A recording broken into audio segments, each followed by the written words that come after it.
Hello and welcome to another video from the fanpub.com. I've got Sean with me again. It's good to be back, and it's obviously you've got a flag of the Dominican Republic. What's this all about? It's not the Dominican Republic, no.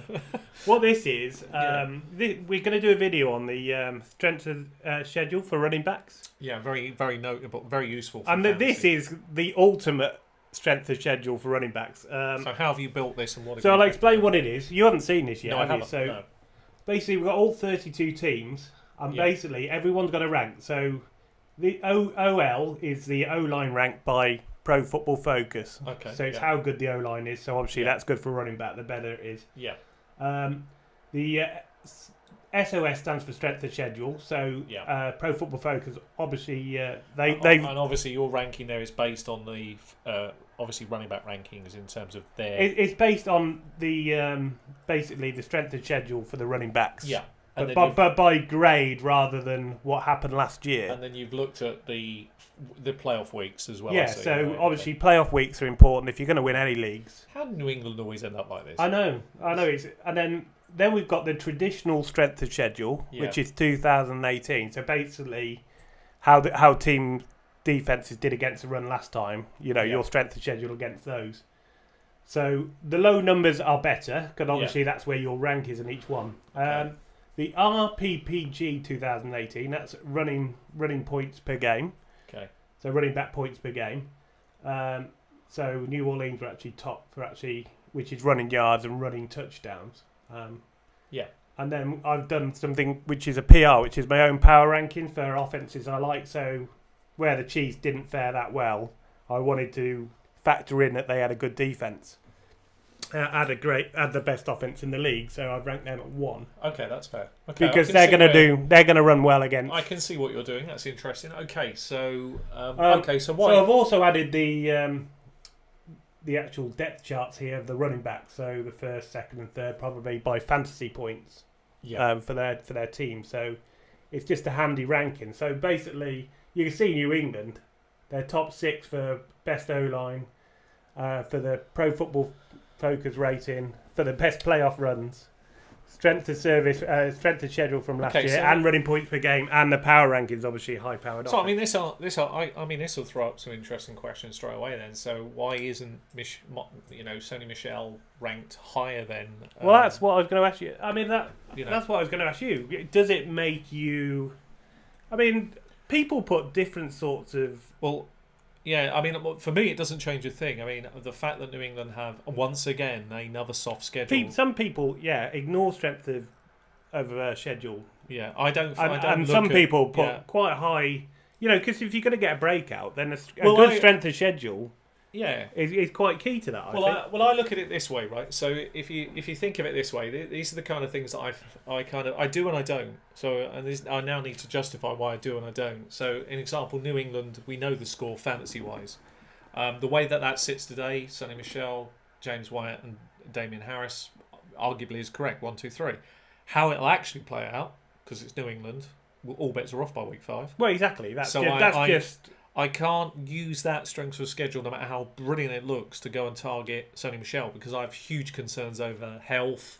I have huge concerns over getting in the doghouse. You've actually rightly, well, not rightly, but you've identified Harris as a sleeper. Damon Harris as a sleeper. Yeah. And with that strength of schedule, if he was to get work, it'd be very nice for him. If he did get the work, he would do really well for you. So he could be a good stash on your bench. We mentioned earlier in the year, he's not on the bold prediction list, but we mentioned how nice Ingram's situation is in Baltimore, and I'm pleased to see how nice it looks there today. He was sitting in a lovely situation where it should be a nice year ahead for him. Well, I'll tell you why Baltimore's an interesting one, right? Because the Pro Football Focus rankings for strength of schedule have Baltimore at 17, whereas the sort of traditional strength of the service schedule, schedule, that's all right, ranks them at 1.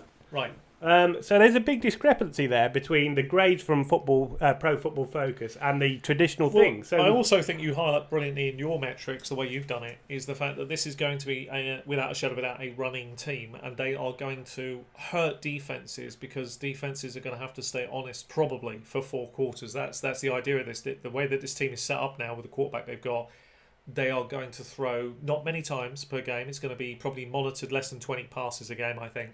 But what they'll do is they'll run you into the ground. So it's going to be very powerful offense for that this year. Well, we talked about that last year, didn't we, with the run pass option that Baltimore run. Lamar Jackson will do a lot of running as well. So you have to cover Lamar Jackson. You have to factor that in. And people forget, Ingram's got good hands as well. So it's no point for me. There's only one man you target. Yeah, unless it's a very deep league, then fair enough. Go after Justice Hill if you've got any concerns over Ingram's injury history, and there is maybe a half a flag up. But this is arguably his sort of twilight final kind of big year. I think he's on for a big year personally. But if Ingram gets injured, then Justice or he has failed a drugs test before, anything things can happen. Yeah, it's then fantasy. Justice Hill's got quite a nice opportunity. Then he does. Yes. I mean, you can use this however you want. Well, if he's got all the information there, so he's got the O-line rankings, obviously the 2 different strengths of schedules, the playoff schedules. If you just want to. If you get to the playoffs, you want the best. Well, let's talk through some, because I mean this is brilliant for people watching. I mean, you've got some great ones. I mean, we won't go down all the list, but we just take a few obvious things that stick out. I mean, Montgomery, we've highlighted him already as a bold prediction. That looks lovely for him. Sanders, Philadelphia Eagle, that looks like a nice situation there. You've got Elliott. I mean, you can't get any sweeter if Elliott comes back. It's going to be really nice. And if he doesn't come back, then okay, Pollard looks like he'll be the beneficiary of a reasonable year ahead. The Rams one interests me because. You look at that and you go, well, why can't Gurley do well here? Just remember the knee issues. That's why we highlighted Henderson. So the opportunity. Well, that's why all 3 are on there, because if you are worried about Gurley, you can get Henderson or even Brown if you want to take a really deep shot. More concerning, actually, is probably looking at the reverse of the list. Well, exactly. So looking at the bottom, because I mean, if we start at the very bottom, I mean, there are a couple of things that really stand out. That just makes me want to own Tampa Bay Buccaneers backfield even less. Yeah, after absolutely. seeing that. I mean, I think Barber's an honest pro. So what I mean by that is he works hard and does what he can. He'll take any opportunity to do the best with it. Whereas Jones, I think, is woefully behind the 8 ball. I mean, when you're talking at this late into your second season about pass protection issues, oh my God, we've just seen Andrew Luck retire. The last thing you need now is another guy who can't pick up a block. That's going to factor in more and more now. So that as a fantasy implication of what we've just seen with Andrew Luck. And if you haven't seen that, look at the video. Things like this, when we talk about how critical it is now for any of these running backs to be able to pass protect. If you haven't got a great line, you better be able to pick up the blitzer. And that could be the difference between getting work and no work at all. So that's huge red flag for him now. I mean, look at Oakland Raiders as well. I mean... Oh, yeah. I mean, that Josh Jacobs coming into a new league. I'm hugely 26th best O-line. Well, I think 31st strength of schedule. Nightmare. 28th running points per game last year. Let's think as well. I mean, you've got to factor in what we know. So what we know at the moment is we've got what should be the focal point of the offense should be Antonio Brown technically, so that takes pressure off the young kid to come in and do what he does. Yeah, I'm not sure if his head's in the right place. So immediately now, whereas before I thought, what a great second round steal Antonio Brown was, that's all gone. I mean, the way he's behaving, we've already highlighted it here. No, I'm not drafting you. You've got to drop much further back. And because of that affects the running game. And then you look at the strength of schedule, you're going, I don't really want a piece of that now. No, thank you. Okay, another one that we highlighted, Atlanta, yeah. It's about to bring that up, because Freeman we've actually... put down for a big injury risk. But he's also got a rubbish strength of schedule.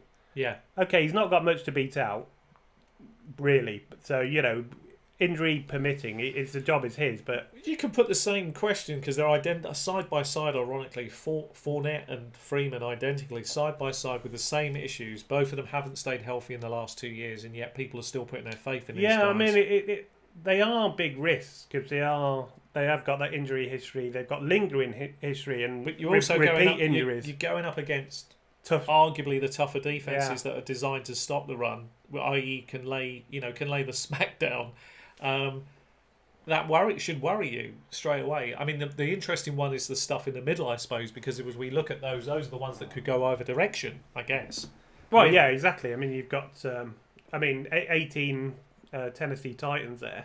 I mean, Derrick Henry's been in a walking boot, but he's middle of the pack, basically. They do run a lot, so he does well because they've got a good O-line. But the guy he ran behind, I think on 33% of carries or something, was Taylor Lewan, I think his name. Yes, that's right, yeah. Is it Taylor Lewan? Yeah. He's injured. That's so right. First 4 weeks, he's likely to miss. And I have massive concerns because obviously with him, my thing with them as a team is there's 2 parts to this. The first one is you've already, we've talked about again, sorry to bring his name up, but it's so critical today.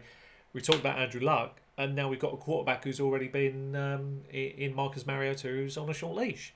So, from a head point of view, from a confidence point of view as a quarterback, he'll know this. That affects how you play. And you get tighter with the ball, not necessarily anything else. And I always think whenever a team hears and defensive coordinator hears that somebody's on a short leash, you go after them. I know it's horrible, but so I've got big reservations over the running game, let alone the quarterback in here. So they worry me, and I could see them trending down, actually. What is interesting, though, Buffalo. And look, that's an interesting one. I mean, because do you know what? Because I've put power rankings in, and that's obviously my own thoughts really on how good the offense is to move. That I think the offense will be to move the ball and get your running back into scoring positions. So that's a subjective thing, really. I mean, you can make your own mind up on that. I've got Buffalo at 30 because I don't think they're one of the best offenses in the league. No, they're still, and that brings them down. So they were actually a lot higher than that. If you take out the subjective viewpoint, it gives you an interesting oversight of what's actually going on and what to do. And you're looking at that, and I'm just thinking to myself, I'm glad we've highlighted Singletary. I look at it and I'm thinking, you know what? If you see how tough they might start, my guess might be right, where Singletary doesn't start the year off as the one, which I don't expect him to. Never have thought that was the case. But given their schedule, given where it could go, it makes more sense now. Looking at it this way, I'm thinking, 4 or 5 weeks in, you could see the guy getting a chance because they might think, we're not moving the ball, might as well let the young man come in and see what he can do. Another thing that we've talked about in the past is obviously how important your playoff schedule is. It's normally weeks 14 to 16. Yeah. And these are sort of players you can look at maybe trading for later in the year. Philadelphia actually have the best week 14 to 16 schedule. So if Sanders has broken out, or even if Howard's locked down the role, it could be a good trade target to thinking ahead, give you that boost for the playoffs. Yeah, they've got the number one. It's a wonderful chart, and I mean, you can take from it whatever you want. So if you prefer Pro Football Focus's grading rather than the stat-based 2018 sort of. I mean, I think in the yellow zone, if I'm honest, what I like about it now is the two teams that will probably massively exceed the metrics are both New Orleans Saints and Kansas City from a running perspective. They always do.